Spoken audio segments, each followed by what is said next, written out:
Hi YouTube, welcome back to my channel. Happy New Year to everyone, and let's hope it's a bright, healthy, happy, beautiful one for all of us. A bit late in the day, not too late I hope. I thought I would do a quick run through my favourite products of last year, 2016. I'd planned to do this between Christmas and New Year, but in fact I was only back home for about 6 hours. About 8 hours between the two, so there was not time to do that.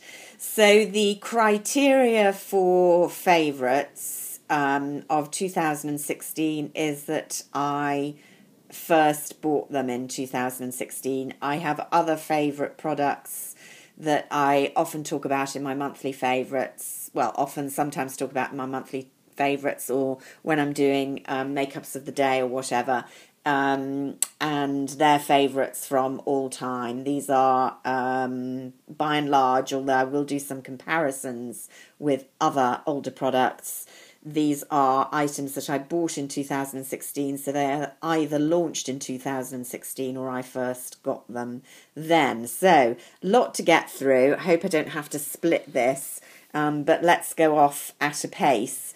I didn't have many foundations to talk about. The only one which I really like that I bought in 2016, and it was literally January, was Les Beige Healthy Glow Foundation by Chanel. I did have a quick look at my initial review of this, which was very early on when I wasn't too positive about the packaging, or I thought it didn't look that glowy on my skin. But I was overall quite positive. I got to like this a lot more as the year went on, and you can see I have worn it quite a lot, given I have a lot of foundations always in rotation. It's a day foundation for me. It's not super heavy coverage, but it does have good lasting power. I do still need a good moisturiser underneath, which I think was my first observation with it. It's not super creamy, but it does apply very nicely. It gives a nice, healthy look. It does what it says on the bottle, healthy glow. Not super glowy. I have more luminous, dewy foundation looks, which I like personally. I'm not a matte foundation fan because my skin is too dry and old for that look. So if you like the healthy glow look, this is a good foundation, and they're still putting it out there. It's reasonably priced as well. I've got Charlotte Tilbury Magic in the background, which is in fact from the previous year, so it's not a favourite of this year. These two are very, very similar. I marginally prefer Les Beige, but there's not a lot in it. And so Les Beige was the only favourite new foundation. My all-time favourite remains By Terry Cover Expert. If I were to choose one ultimate favourite product from all my favourites of the year, it is going to be Victoria Beckham for Estee Lauder.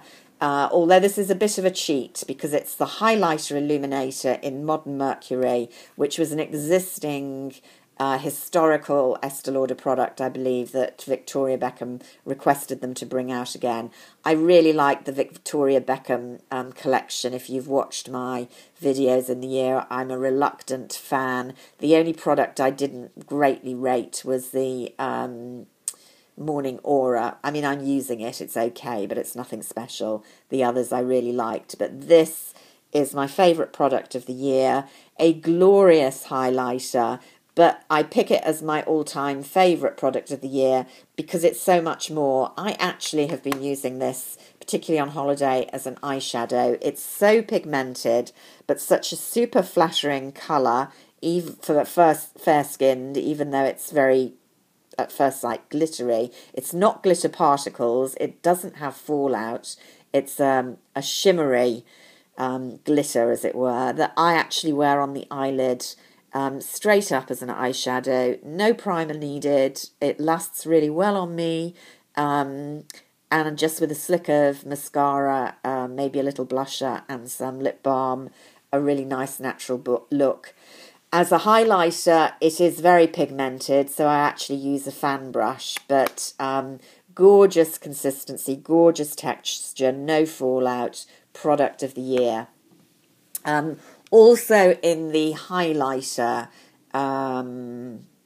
genre, shall we say, is this Dior Skin Nude Air Glowing Gardens in glowing pink, which I believe was one of the kind of January, February purchases that I liked a lot then, I still like now. Still got quite a bit of the beautiful pattern on it, but this also beautiful, much more silvery pink highlighter, and I wore this and wear it with a soft brush all over the face to give a kind of dewy look. Really pretty compact as well. Sadly, this is my only Dior favourite of the year. I did buy other Dior products, notably eyeshadows. I quite liked the polka dot quint that I had in the apricots and beige I've still got. But the other eyeshadows I bought didn't really wear that well, and I gave them away or sold them. So it wasn't a great year for Dior, in my opinion. I've got this on my tray. It's not a favourite. It was at the time because I raved about these Dia Show Colour and Contour, which came out as part of the same collection as this. And I had them in several colours. So there was a kind of base colour at one end and a liner colour at the other. And some people said straight away that they didn't love them. They found them drying. Let's just swatch this. This one is still working for me, and I use it as a base, particularly for one of the palettes I'll show you in a minute. But the other colours that I have in this just dried up within a few months, certainly by the summer, and were like falling out of the bullet, shriveled up. I know I ask a lot of my makeup, and I don't ever really throw away things within the listed sell-by, but I do think a few months you're entitled to expect more than that for a premium product to last when you've put the cap on and all the rest of it. So that was not a favourite in the end, although it started out with good reviews from me. I ought to finish up with the Victoria Beckham products that I liked on this video, because for sure I'm going to have to divide up going by the length I'm going on already. So another favourite was the eye palette. I don't think it had a name. I didn't expect to love this. I didn't expect to love Victoria Beckham stuff. And especially the colours, you know, the green and the blue seemed a bit out there for me. But I've really used this palette a lot since I got it late summer, autumn. Not so much this black, but all of the other colours. These two in particular are great everyday colours, and I do use the blue and the green mainly as liners with a little fine brush. But all these shadows are beautifully easy to work with. They last really well. They're densely pigmented, no fallout, beautiful compact, quality product, favourite of the year. What else can I talk about? I'm going to talk about Tom Ford and Chanel's year, I think, separately. So I will just finish this one with two blushes that I really liked. Lot of cushion products this year, which I quite like overall. I could actually, in fairness to Dior, have included in this their cushion foundation, which I did use a lot in the spring and summer and quite liked. They do dry out quite quickly. This is the Lancome, and this is the only Lancome favourite product. I bought because it was the Sonia Rykiel special. I loved the packaging, but I've actually used this blush a lot. It's starting to dry out now. I like that it's black, so it doesn't look quite as mucky as these products get. Really pretty coral, and just so easy to use. You just tap on, gives a really natural flush to the skin. Doesn't last super long. These products kind of, or the cushion blushes, remind me of Benefit's Benetint from years ago that I used to use. They just give a very natural look and are easy to carry in your bag, so that's a plus.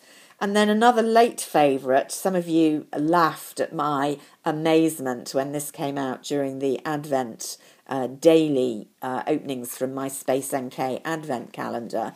This is the Lipstick Queen, first product I've bought from Lipstick Queen, Frog Prince Blush. And I literally gasped, I think, when I saw this green, which, of course, when you touch it, the skin heats it to a pretty red.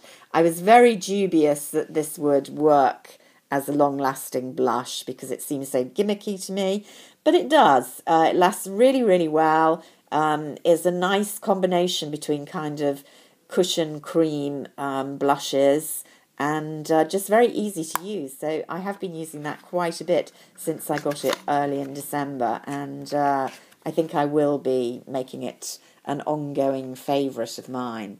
So I'm going to stop there with favourites part 1. Tune in if you're enjoying for favourites part 2 very shortly. Until then, bye for now.